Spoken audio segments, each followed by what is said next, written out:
আপনি ভালো আছেন? ভালো আছি। শোনো, বলছি একটা অনেক গুরুত্বপূর্ণ কথা। তুমি যখন দেবীদার প্রোগ্রাম করছো তখন ফার্স্ট অতিথি বিয়ে গেছিলাম। হ্যাঁ। আমার একটা মেয়ের একটা সমস্যা, তুমি হয়তো জানতেও পারছো, পুলিশে চাকরি করে।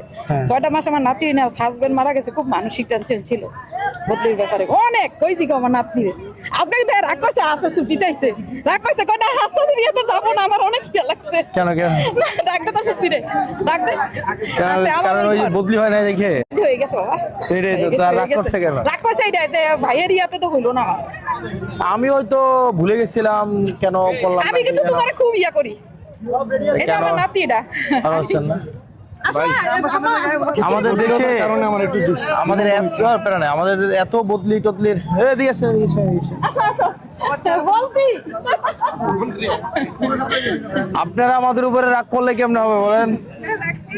হয়তো ভুলে গেছিলাম, হয়তো কেউ মনে করাই না যায় না নাই। না বাবা, ভুলে গেলে হবে না, আমাদেরকে তো